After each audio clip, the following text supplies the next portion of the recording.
a 5. Chris, the topic we will be discussing today is design a sequence of devious dungeon traps. Ooh, devious. Devious, yes.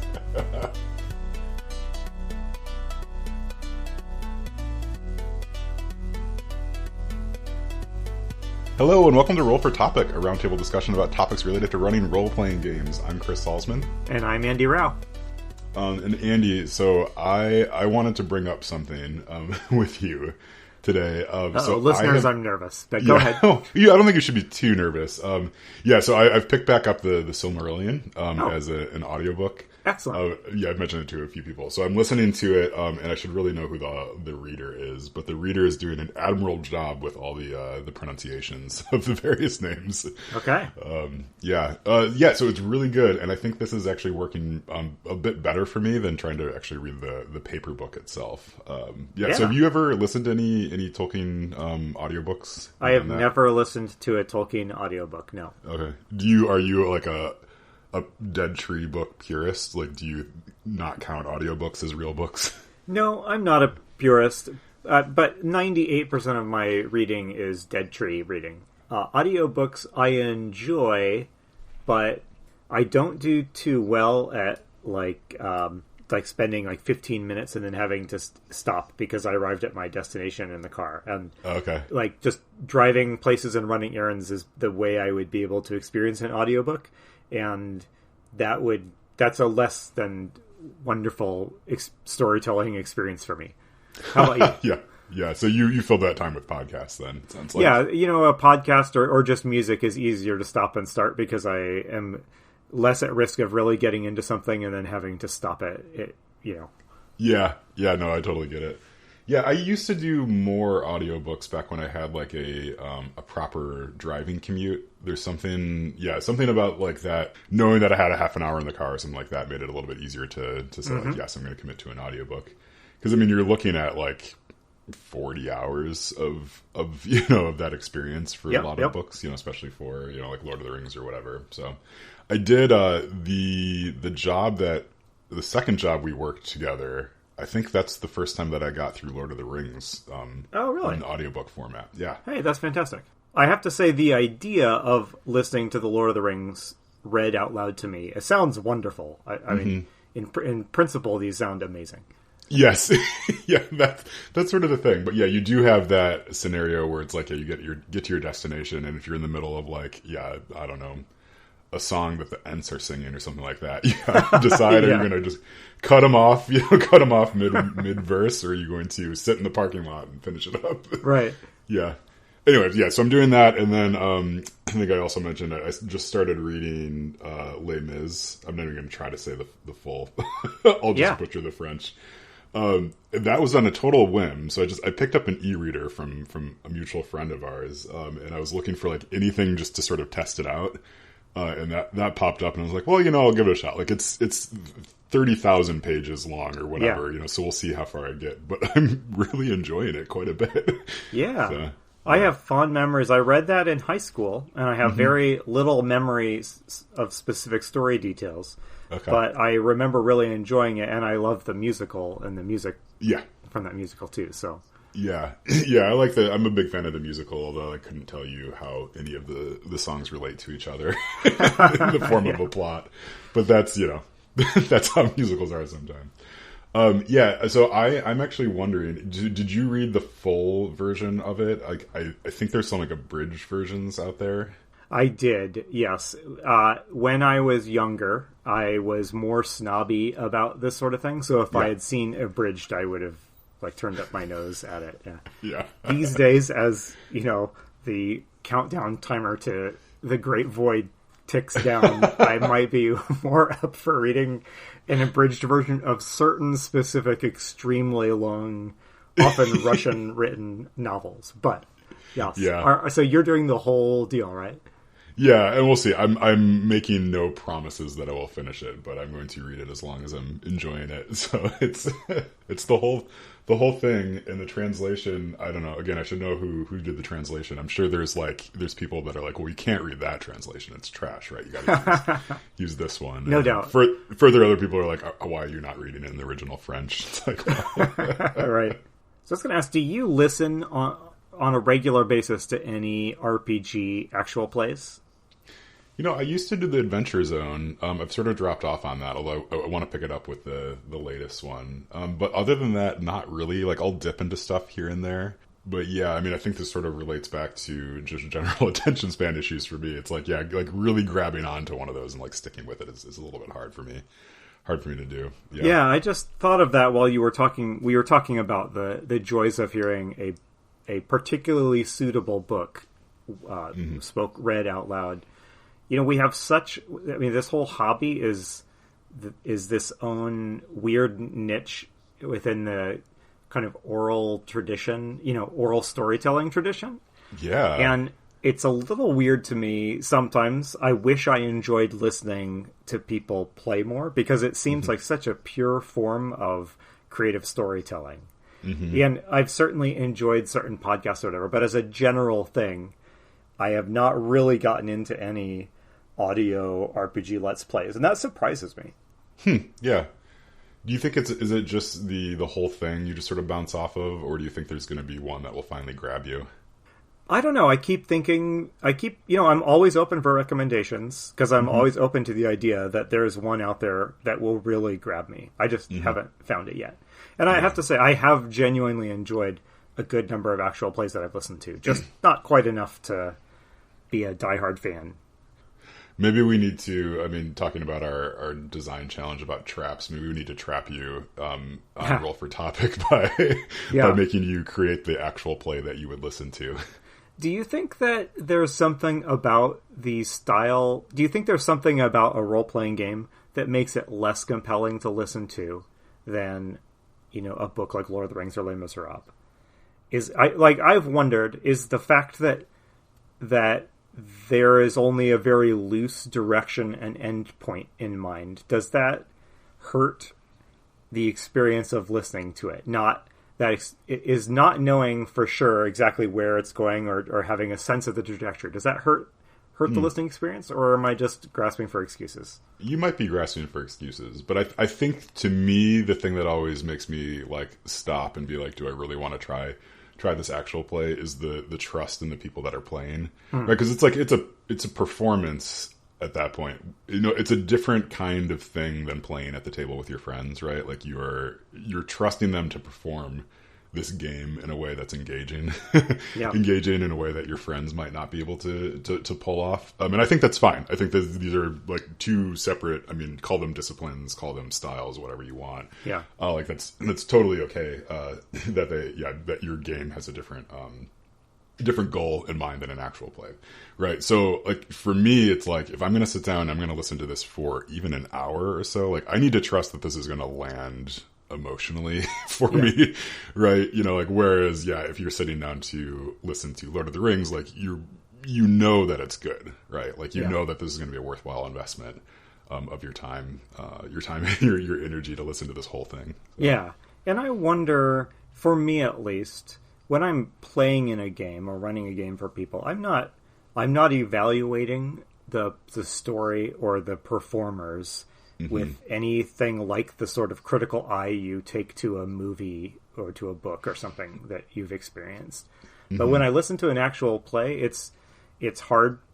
It has just enough of a veneer of like kind of professional performance to it, no matter how amateur the actual play is, that it's impossible not to be like, oh, that person isn't doing a very good job of playing their character, or this GM is making these mistakes and the story is suffering as a result. Not that it's all negative. Like some of the critiques I have might be positive, like this person's doing a really good job or they have an amazing voice for that character.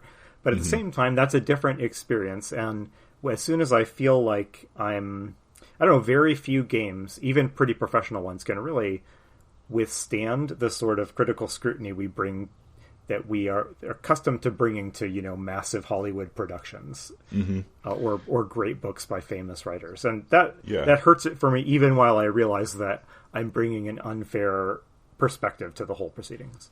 Yeah, that's a really good point. Yeah, I wonder if it is that, that sort of criticism.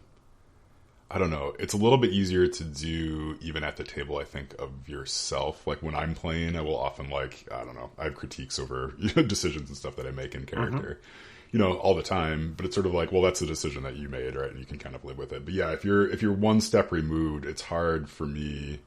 It's hard for me to not backseat GM when I'm playing a game anyway, right? So then having even that removal of well, I mean, I'm not going to do that because that's my friend John, you're my friend Matt, who's running the game, right? Being oh, there's some sort of celebrity who's recorded their voice who's 3,000 miles away from me. I can critique them and be mad at them all I want because they're not. I'm not treating them as a real person at that point. I'm treating them as a performer, which is a different relationship. Yeah, so I don't know. Maybe there's just something about gaming that invites you to think about how you would make the decisions differently. Yeah, right? very much so. Yeah, yeah. So if you want to do that and you're trying to listen to someone else making all the wrong decisions, it's hard to sit back and just let them do it and trust it's going somewhere. Yeah, for sure. Yeah. Okay, well, let's move on to our topic. But I just want to say, Chris, you have bitten off an almost comically large bite there with with the Silmarillion and Les Miserables.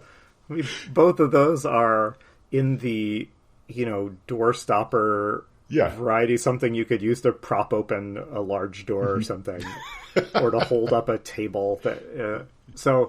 I will be impressed. The farther you get into each of those, the more impressed I will be with you.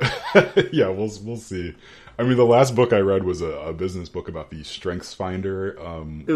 Thing, right? So, which has a terrible. What's the title? It's now discover your strengths, I think is the name of it. So I'm going from that to this. It's a little bit of whiplash, but it's good. Yeah. And without further ado, shall we jump into the trap of our topic here, of our design challenge today? Yes, let's do it. I certainly feel ambushed by this devious design challenge. Yeah, as you should. I mean, you rolled on a table and you came up with the worst one. So. That's right. So we have to design a sequence of devious dungeon traps so that, correct me if I am misstating here, so we're dealing with sort of a D&D type environment because of the dungeon, or not necessarily? Yeah, I mean, I guess not necessarily, but maybe we could just to train us. I'm trying to think of the last couple of these we've done. I think we veered away from fantasy, so maybe we get a chance to jump back into that. For sure. Okay. And then a sequence of traps suggests, we're designing more than one trap. And I'm assuming these are not traps just you step on the pressure plate and a spike pops out at you, right? We're talking a little bit more like encounters and less like one-shot triggers or something, right? I mean, maybe, but I'm always a big fan of just you stepped on the wrong thing. So maybe we can have one of those in there. Yeah, okay. That's good. Yeah. That's good. So shall we say we'll come up with 3-ish traps in sequence? Mm-hmm. Yeah, I think that's good. And then the one thing that I want to avoid, so last year I started reading through Tomb of Horrors. Yeah, just to sort of get an idea of what that was all about. Because I was like, oh, maybe I'll run it. It'll be super fun. And I decided that, no, this would not actually be fun. Yeah. Right. Because a lot of the traps in there are sort of just I mean, you're just going to die if you do the wrong thing. The wrong thing with it. So maybe we could, I think for me, the one thing that I want to say is any of the traps should be able to be should be able to get around them as long as you're paying attention or otherwise, making the right logical leaps. It can't just be okay, well, you went down that hallway and every stone in that hallway was a pressure plate that was going to, kill you dead. Sure, yeah. Well, this, first of all, Tomb of Horrors is kind of an interesting module that really has been done a disservice by being released in the same format as other just, hey, here, buy this adventure and run it for your pals, right? Yeah. And secondly, there's something funny about, dungeon traps. I think all of us, it wouldn't be too hard for us to think of a truly inescapable trap, right? Yeah. Yes. But we have, over the decades, how many necromancers and liches and dungeon lords have created traps that are just a little bit more survivable than they need to be if the person had put a little more thought into it. So, yes. Yeah. So, but I agree with you. It's not fun at all if it's if it's just a pit and it fills with molten lead and you all die with no saving throw, right? Yeah. Right. Yeah. Okay. Yeah. So let's see. Let's think about that. So some sort of dungeon. Do we want to maybe maybe let's say that it's a constructed dungeon, right? So it's not just like a series of caves, something like that. So there's some intent behind it. And I mean, I know we're just kind of like we're joking about necromancers and liches and stuff like that, but like, can we have someone sort of at the end of the dungeon? Do you want to have someone at the end of the dungeon, or should it be like someone constructed this thing and then walked away from it? I am intrigued by the idea that there's a person at the end of it, because I kind of want to know what they're doing in there and why they're surrounded by lethal traps. Yeah. It's, I mean, this is like just to bring up video games, like I mean, a lot of video games have this sort of setup where there's like this, lethal series of traps and jumps and platforming and like, enemies and stuff like that. And then at the end of it, you get to like this room that a boss has just sort of been sitting in waiting for you. And it's like why? Like, what? Is there a back entrance? Like, do you get to take a break? Do you just locked in this room? Like, yes. Who's the real prisoner here? Occasionally you'll read a module where the author was clearly bothered by how would all of these monsters live in this trap-filled dungeon. Yeah. And so just seeing the efforts they have to go to provide, like, back entrances and things like that, it's, Yeah. Okay, yes, so we have someone at the end of this, and should we say it's D&D-ish, like fantasy then, or let's stick with that. Yeah, okay. So there's someone at the end of it. Maybe that someone has something that the players want. Which could we make it something cool? Okay, so I know we just said D&D fantasy-ish, but can we like insert a mech suit that's like at the middle? I don't know why I'm thinking about that. Well, I'm thinking about that because of Final Fantasy VI has a lot of like fantasy tropes in it, but then it also has these like mech suits that you can jump in every once in a while. So I think it'd be fun if they get to the end of it and then, because they need this thing for something. All right, so there's a mech is somehow involved in our sequence of traps. The exact way will be determined in the next couple of minutes, listeners. So, hey, before we jump in, though, can I ask you a quick question? Yeah. Do you have a favorite trap from like just any media, so movie, video games, etc.? Like a favorite favorite trap? I mean, like, so it's got to be something from Indiana Jones, and I'm trying to think if it is the, like the golden idol trap, right? Like where he has to, like, switch that, or anything from like, or basically just the sequence of traps from Last Crusade. I think, so I respect the golden idol trap with the giant rolling ball a lot, but I think the coolest one from the Last Crusade is the like invisible bridge. Yeah, he has to figure out and then just sort of like take that step of faith. I remember watching that movie in the theater when it came out, and these days CGI would make that, I suppose, a pretty unremarkable scene. But man, when that camera pans and you see the bridge, man, that was magic right there. It's so good. Yeah, I'm like, Harrison Ford like sells it so well too, right? Yeah. Like, I mean, talk about like such a simple setup for, I don't know, cinematography and stuff. But then, okay. So that's my favorite. That's one that I think about quite a bit. Let me comment on that one a little bit too, because one of the things that makes that sequence of devious traps, you might even say, so compelling in Last Crusade is that they are all kind of thematically united. They are all sort of thematically united in like ideas or concepts or clues that Indiana Jones has been gathering throughout his adventures, right? Yeah. So basically, he remembers the key phrase to get him through that inspires him to find a way through each trap. And that's probably a little bit beyond what we can expect from a typical D&D dungeon, but that certainly makes that trap sequence compelling in Indiana Jones, right? Yeah, like every one of those steps is all about like humility and and faith and stuff. And then then the Nazis get to the end of it and they're like, of course, it's the golden chalice of, rubies. Is like, how were you not paying attention to what you just went through? Yeah, like, exactly. Well, it's like a wonderful statement of, these are the virtues that Indiana Jones has to learn to embody, and they're the opposite of the traits of the villains. And that's why the villains can never make it through these traps. And there's all sorts of, just decapitated Nazis, if I recall, next to one of the traps. So, okay, so on that fun note, so like maybe let's try to rip off at least that idea a little bit. So like we have some sort of like technomancer who has a giant cool mech at the end of this thing. So maybe all of the traps should relate back to that in some some way. I don't think we don't have the range to really come up with like a metaphysical connection between all those metaphysical or emotional. Like maybe, maybe if we're thinking about the like the classic, you step on the wrong thing and like, spikes come out. Like what if instead of that, it's like, you step on the wrong thing and it's like bolts of electricity or like lightning bolts kind of like shoot through a room. Let me throw out a general trap comment here, just as we begin brainstorming. I think that, here I go bringing up video games and specifically Dark Souls again, but think how many traps or the surprises there are in the Dark Souls, across the Dark Souls games. Yeah. And one of the things that's fun about probably 2/3 of those traps is that it's a trap. That often there will be player messages on the ground saying something to the effect of trap ahead or ambush ahead, something like that.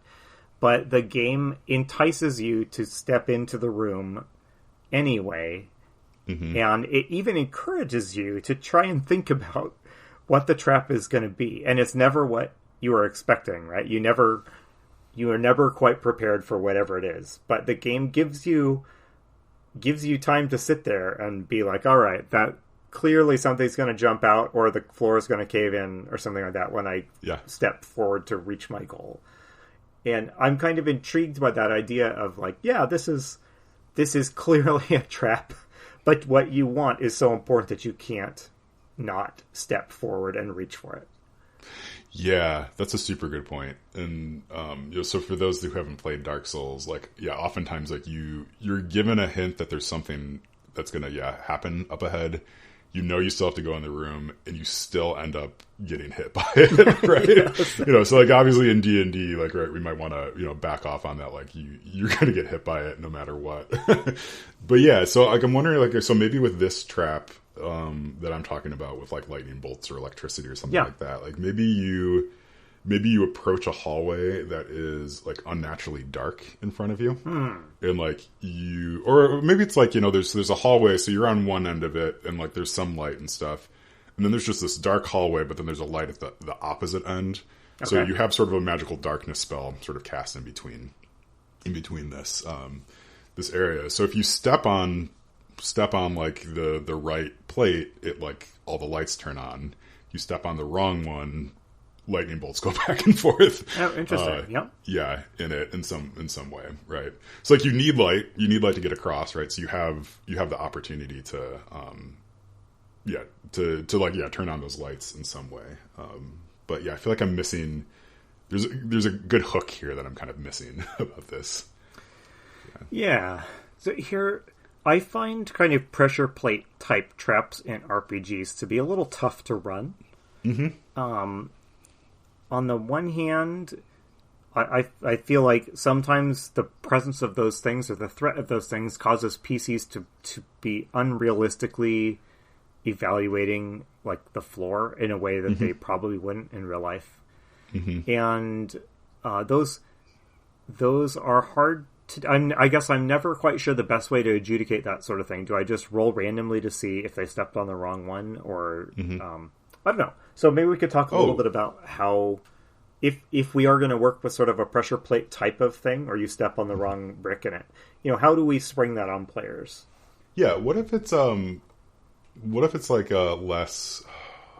Okay, I'm thinking through that. Like, so I guess the way that I've handled that is sort of like there is usually like somewhat of an area that is the pressure plate, right? So like the game or the module might say it's this exact spot, like if they don't hug the left wall, right? Like they're gonna hit it, but it's sort of like give them enough hints for knowing that there might be something there. Like if anyone does any sort of investigation check, it's like, oh, you can notice that there's dirt, like a dirt path kind of going around this area. Yep.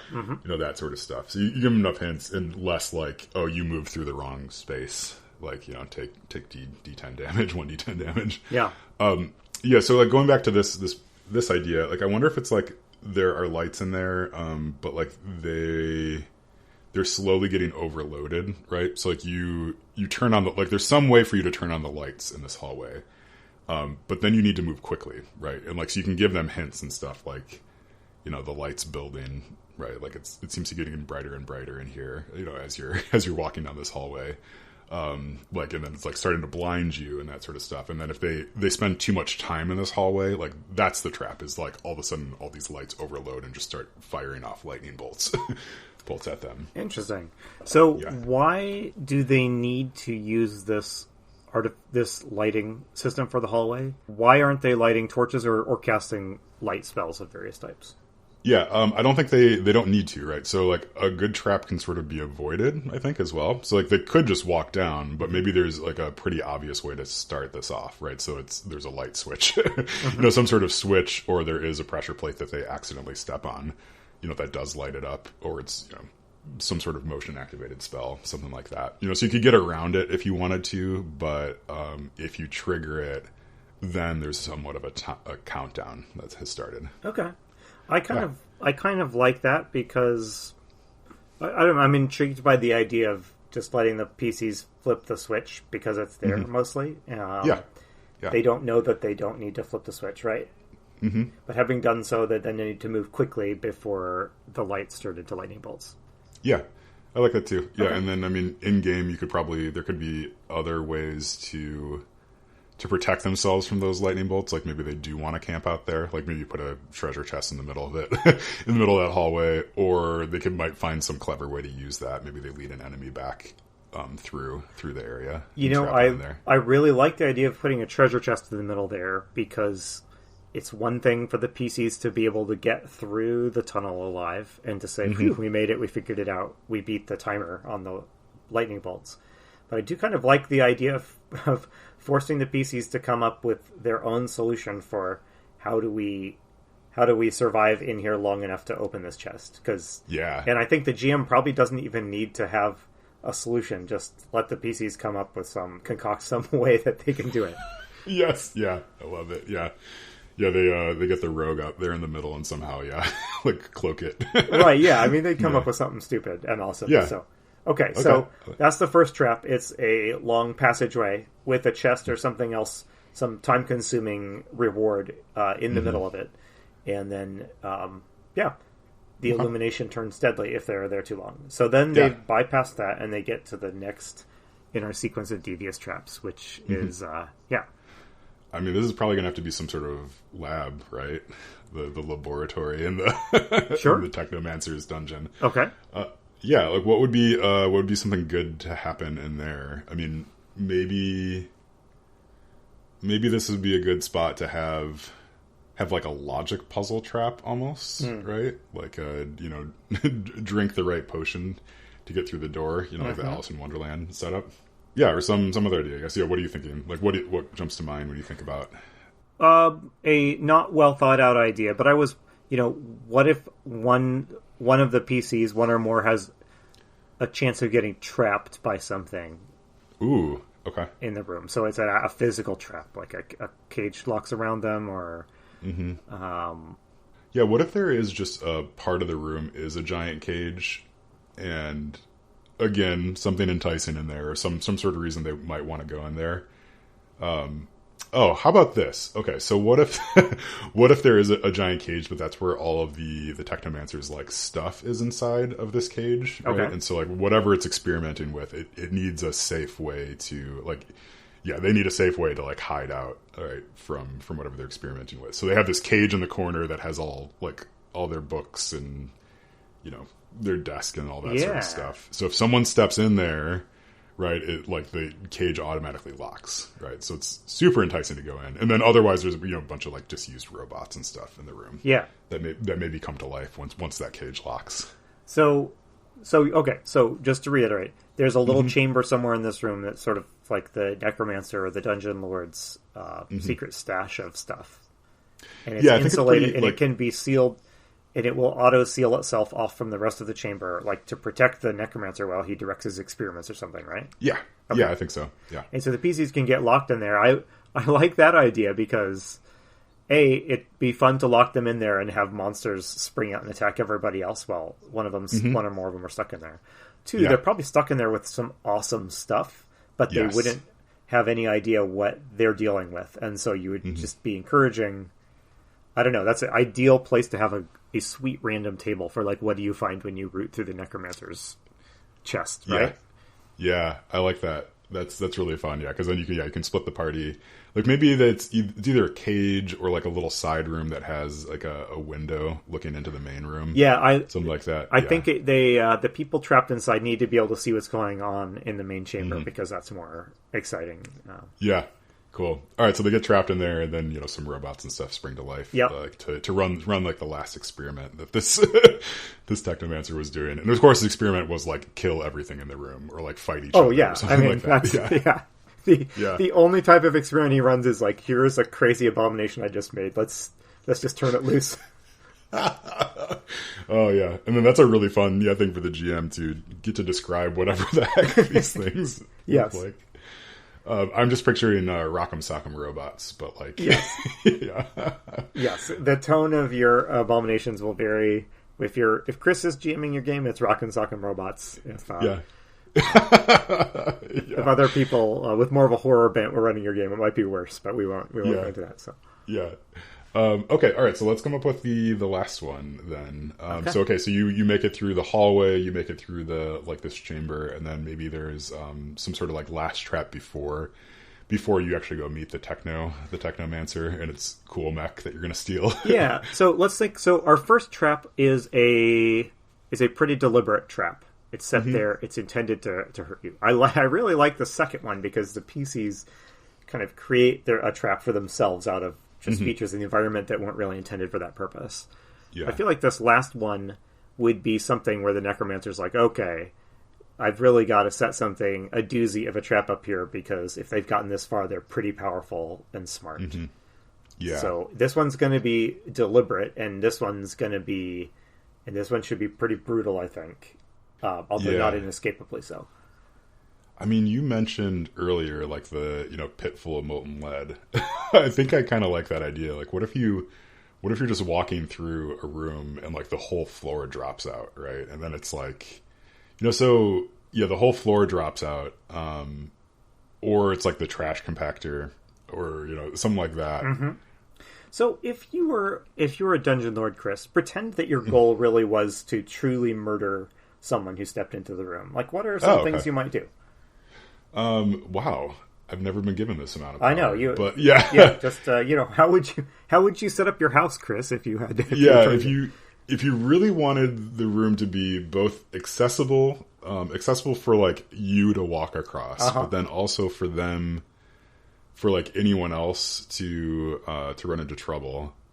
And then also with the thought that it's not always going to be like a manned room, right? Like you're not always going to be there. You want to always have a lackey or something in there. Yeah, and let's just say something. It can't be. You need to be confident that you will not get dumped molten lead on, right? Like so, it has to be something that's not too flimsy.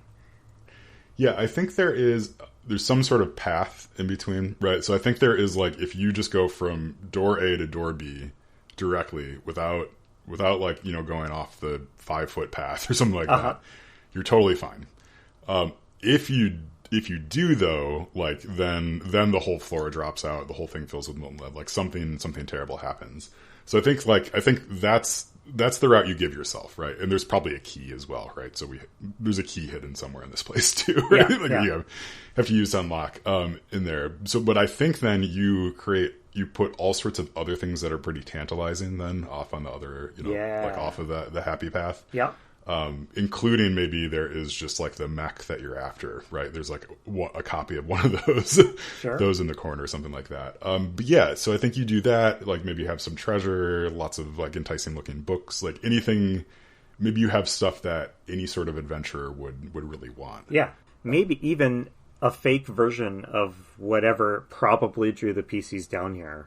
Yeah. I mean, maybe they were down just to kill the dungeon master, but the dungeon lord here, but I don't know. What if the ruby of Sharndala or whatever is you've got a fake over there in the corner and it looks pretty convincing?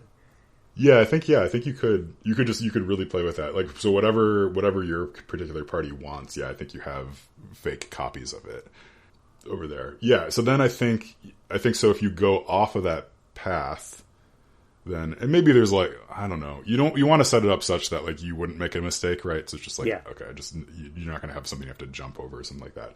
So if they go off, then I think the thing that happens is like bedlam, right? Like, so the floor drops out.